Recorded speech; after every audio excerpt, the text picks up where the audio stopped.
একমাত্র কোরআনের ভিতরে কোরআনের বাহক যিনি ছিলেন, কোরআনের ধারক যিনি ছিলেন, তার চরিত্রের সার্টিফিকেট আল্লাহ কোরআনের মধ্যে ঢুকাই দিয়েছেন। রব্বুল আলামিন বলেন, ওয়া ইন্নাকা লাআলা খুলুকিন আযীম। নবী হে, আপনি হচ্ছেন পূত পবিত্র চরিত্রের উপরে প্রতিষ্ঠিত। সুবহানাল্লাহ ওয়া বিহামদিহি। আপনি চরিত্রের উপরে প্রতিষ্ঠিত। রাসূল পাক চরিত্রের মূল ব্যক্তিত্ব ছিলেন। লেখাপড়া জানতেন না হুজুর। হুজুর কি লেখাপড়া জানতেন? লেখাপড়া জানতেন না, না পড়তে জানতেন, না লিখতে জানতেন, না নিজের নাম সই করতে পারতেন। অথচ গোটা বিশ্বের সর্বকালের সর্বযুগের সর্বশ্রেষ্ঠ নেতা মুহাম্মদ রাসূলুল্লাহ সাল্লাল্লাহু আলাইহি ওয়াসাল্লাম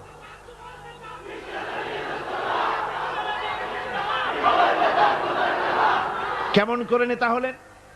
সমস্ত মানুষের জন্য তিনি নেতা হলেন, কোন কলেজে ভার্সিটিতে পড়াশোনা না করে। কিভাবে?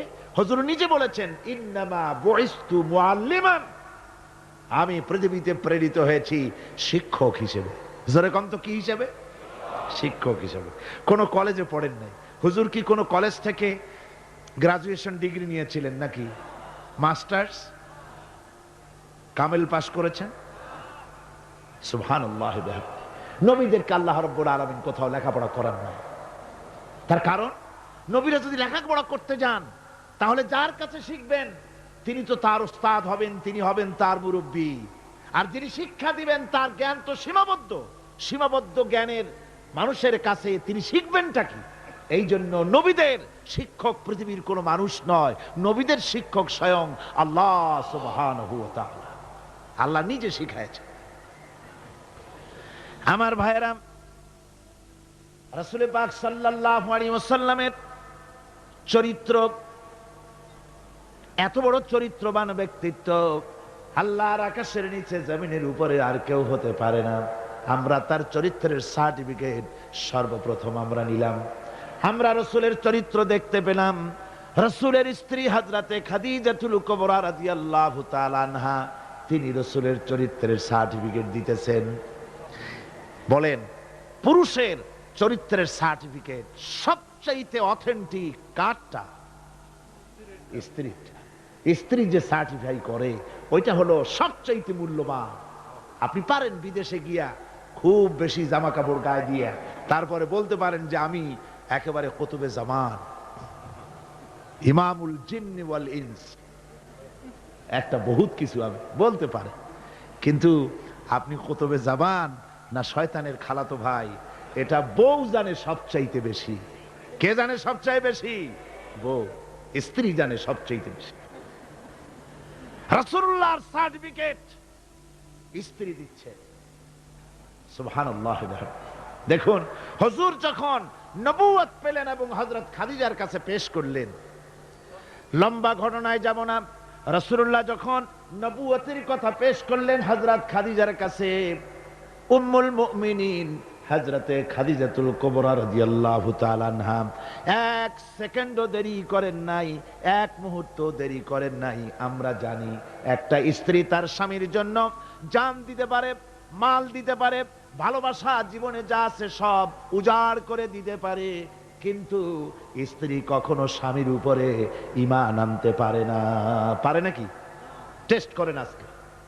আজকে গভীর রাত্রে ঘুম ভাঙিয়া বউকে জাগান, এই মাত্র স্বপ্নে দেখলাম এক ফেরেশতা বলে গেল আমি নাকি পীর, তো তুমি সর্বপ্রথম আমার কাছে মুরিদ হও। বউ বলবে যে এই দান্দাবাজি আমার কাছে কইটো না, অন্য কোথাও পথ দেখো। ঠিক না? স্ত্রী জান দিয়ে দিতে পারে স্বামীর জন্য, ঈমান আনতে পারে না। আল্লাহর নবী যখন নবুয়তের কথা হযরতে খাদিজার কাছে পেশ করলেন, হযরতে খাদিজা এক মুহূর্ত দেরি করেন নাই, এক সেকেন্ডও চিন্তা করেন নাই, সঙ্গে সঙ্গে মা খাদিজা পড়েছেন লা ইলাহা ইল্লাল্লাহু মুহাম্মাদুর রাসূলুল্লাহ। জোরে সোরে পড়েন লা ইলাহা, না না ওইটা লা ইলাহা, জোরে পড়েন লা ইলাহা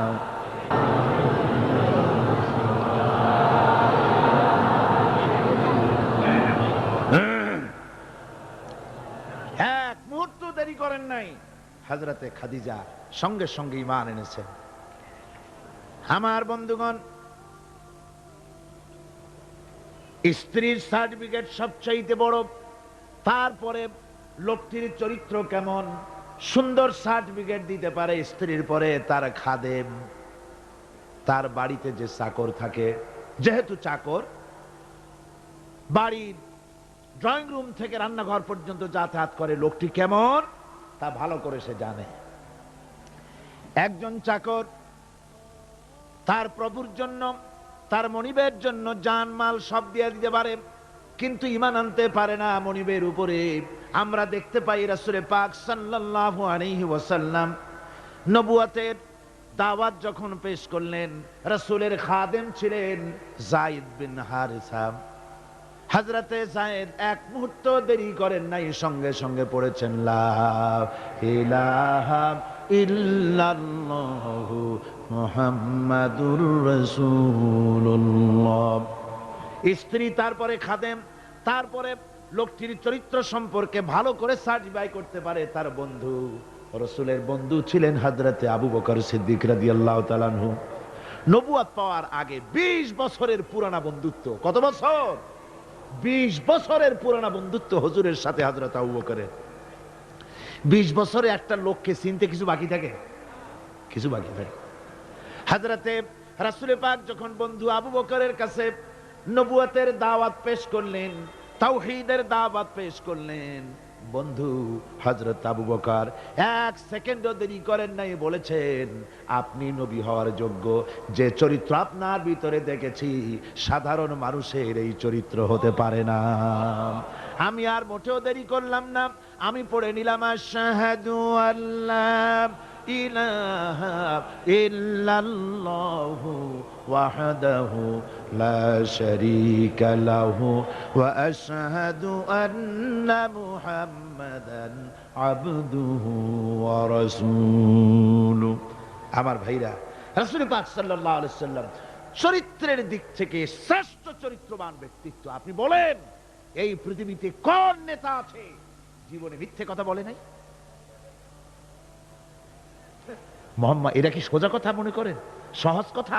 সারা জীবনে একটা মিথ্যে কথা বলেন নাই, সমগ্র জীবনে একটি মিথ্যা কথা বলেন নাই, কাউকে গালি দেন নাই, কাউকে ঠকান নাই, কারো সাথে প্রতারণা করেননি। সুবহানাল্লাহ পড়েন, দিল খুলে মুহাব্বতের সাথে জোরে সরে বলেন সুবহানাল্লাহ। কত বড় আযীম ব্যক্তিত্ব!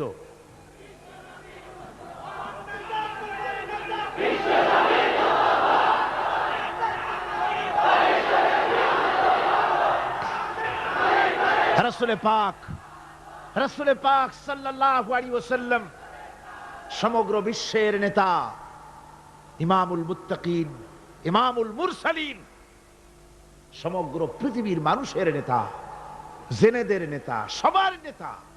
তাই তোমার নেতা আমার নেতা কে? জোরে বলেন, তোমার নেতা আমার নেতা কে?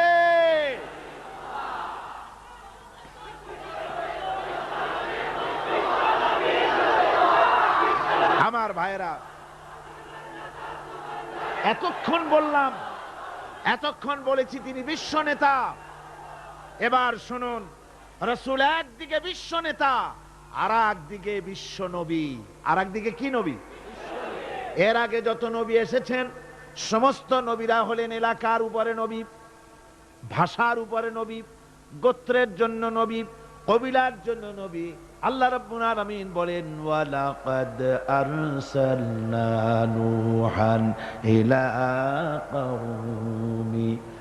আমি নূহ আলাইহিস সালামকে লাকাদ আরসালনা নূহান ইলা কওমিহি, আমি নূহ আলাইহিস সালামকে তার কওমের জন্য নবী করেছি। শুআয়ব আলাইহিস সালামকে মাদিয়ানবাসীদের জন্য, হুদ আলাইহিস সালামকে তার গোত্রের জন্য, ঈসা আলাইহিস সালামকে বনি ইসরাইলদের জন্য, মুসা আলাইহিস সালামকে তার কওমের কাছে এমনি করে সমস্ত নবীদেরকে তার কওমের জন্যই আমি নবী করে পাঠিয়েছি। কিন্তু মুহাম্মদুর রাসূলুল্লাহ সাল্লাল্লাহু আলাইহি ওয়াসাল্লামকে বিশেষভাবে কোনো কওমের জন্য আমি নবী করি নাই। সুবহানাল্লাহ। কোন খাস কওমের জন্য মুহাম্মদ সাল্লাল্লাহু আলাইহি ওয়াসাল্লাম নবী নন। তার সম্মান এই পৃথিবীতে সবচাইতে বেশি মর্যাদা কার? হুজুরে। আল্লাহর পরে যার মর্যাদা, আল্লাহর পরে যার মর্যাদা, তিনি হচ্ছেন বিশ্বনবী জনাবে মুহাম্মদ রাসূলুল্লাহ সাল্লাল্লাহু আলাইহি ওয়াসাল্লাম। আমরা কোরআনে কারীমের মধ্যে দেখেছি, এই কোরআনে কারীমের ভিতরে আল্লাহ রাব্বুল আলামিন যত নবীদেরকে এই কোরআনে নাম উল্লেখ করেছেন, কোরআন শরীফে কতজন নবীর নাম আছে? 25 জন নবীর নাম আছে। এই 25 জন নবীদের মধ্য থেকে যারে যখন ইচ্ছে করেছেন আল্লাহ পাক নাম ধরে ধরে ডেকেছেন, ইয়া আদামু সুকুন আনতা ওয়া যাওজুকাল জান্নাহ। নাম ধরে ডাকলেন আদমকে। ইয়া ইয়াহইয়া খুযিল কিতাবা বিকুওয়া। হযরত ইয়াহইয়াকে ডাকলেন নাম ধরে। ইয়া যাকারিয়া, ইয়া নূহ। হযরত মূসা আলাইহিস সালামকে ডাকতেছেন, ওয়ামা তিলকা বিয়ামিনিকা ইয়া মূসা।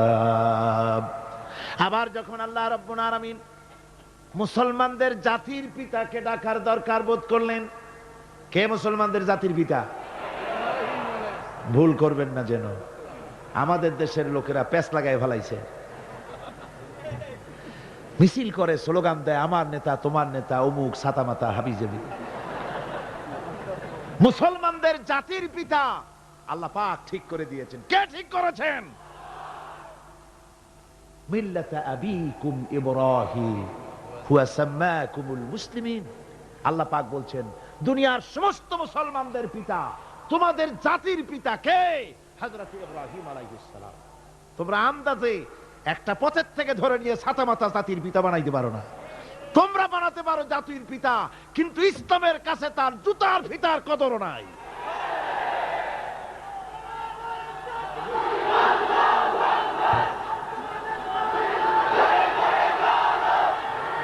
সুতরাং আল্লাহ যখন ইব্রাহিম আলাইহিস সালামকে ডাকার দরকার বোধ করেছেন, তখন কিন্তু ও মুসলমানদের জাতির পিতা এই কথা বলে তিনি ডাকেন নাই। দেখেছেন আল্লাহ রাব্বুল আলামিন ডাকলেন কিভাবে? কোরআনে কারীমের দিকে লক্ষ্য করুন। রব্বুল আলামিন বলেন, ওয়ানাদাইনাহু আইয়া ইব্রাহিম قد صدقت الرؤيا إنا كذلك نجزي المحسنين। আমি ইব্রাহিমকে ডেকে বললাম, ও ইব্রাহিম, তুমি তোমার স্বপ্নকে বাস্তবে রূপ দিয়েছো, আর আমি এইভাবে করে মুহসিন ব্যক্তিদেরকে পুরস্কৃত করে থাকি। আল্লাহ পাক জাতির পিতা বলে ডাকলেন না, ইব্রাহিম নাম ধরে ধরে আল্লাহ পাক ডেকেছেন সব নবীদেরকে। কিন্তু গোটা কোরআন শরীফ, এই যে 30 পারা কোরআন, কোরআনে কারীমের প্রথম থেকে নিয়ে শেষ পর্যন্ত পড়ে দেখেন, ইয়া ইয়াহইয়া সে ইয়া যাকারিয়া, ইয়া মূসা, ইয়া ঈসা, এভাবে করে আছে, কিন্তু কোন জায়গায় ইয়া মুহাম্মদ, ইয়া আহমদ নাই। সুবহানাল্লাহ, সুবহানাল্লাহ বিহামদিহি। হুজুর কে আল্লাহ রাব্বুল আলামিন নাম ধরে ডাকেন নাই। নাম ধরে তো ডাকলেনই না। এই পৃথিবীতে কোন নবীদের তার নবীকে নাম ধরে ডাকার ব্যাপারে কোনো নিষেধ ছিল না। আল্লাহ রাব্বুল আলামিন মুমিনদেরকে বলে দিলেন, লা তাজআলু দুআআর রাসূলি বাইনাকুম কাদুআই বা'দিকুম বা'দা। তোমরা যেমন পরস্পরকে নাম ধরে ডাকাডাকি করো, এইভাবে করে আমার হাবিব মুহাম্মদ রাসূলুল্লাহ সাল্লাল্লাহু আলাইহি ওয়াসাল্লামকে কখনো নাম ধরে ডেকো না। সুবহানাল্লাহ, কখনো নাম ধরে ডেকো না। এই সম্মান আল্লাহ রাব্বুল আলামিন তার হাবিবকে দান করেছেন। এই সম্মান দিয়ে তাকে আল্লাহ পাক করলেন বিশ্বনবী। কি নবী করেছেন? বিশ্বনবী। আল্লাহ পাক বলছেন, নবী আপনি বলুন, যেহেতু রাসূলের রিসালাত হচ্ছেন বিশ্বজনীন, সার্বজনীন, কিয়ামত পর্যন্ত নবুয়ত চলবে কার? মুহাম্মদ রাসূলুল্লাহ সাল্লাল্লাহু আলাইহি ওয়াসাল্লাম। আল্লাহ রাব্বুল আলামিন বলেন, কুল ইয়া আইয়ুহান নাসু ইন্নী রাসূলুল্লাহি ইলাইকুম জামিআ। ও নবী, আপনি বলে দেন, হে মানব সকল, আমি তোমাদের সকলের জন্য আল্লাহর পক্ষ থেকে রাসূল হয়ে এসেছি। সকলের জন্য আমি রাসূল। এই জন্য মুহাম্মদ সাল্লাল্লাহু আলাইহি ওয়াসাল্লাম শুধু আমাদের মুসলমানদের রাসূল এটা দাবি করা যাবে না, তিনি সকলের জন্য। আল্লাহ যেমন সকলের, আল্লাহ কি শুধু মুসলমানদের না। সূরা ফাতিহায় কি পড়ি? আলহামদুলিল্লাহি রাব্বিল মুসলিমিন পড়ি, রব্বিল আউলিয়া ওয়াল মুত্তাকিন পড়ি, রব্বিল কি বলে রব্বুল মুত্তাকিন পড়ি না, আমরা পড়ি আলহামদুলিল্লাহি রাব্বিল আলামিন। আল্লাহ হচ্ছেন সকলের জন্য, সকলের স্রষ্টা। আল্লাহ যেমন সকলের, আল্লাহ পাক বলেন আমি যেমন সকলের, আমার নবী বিশ্ব নবীকে বানায় দিলাম, ওয়ামা আরসালনাকা ইল্লা রাহমাতাল লিল আলামিন। আমি রব্বুল আলামিন আর আমার হাবিব হচ্ছেন রাহমাতুল লিল আলামিন।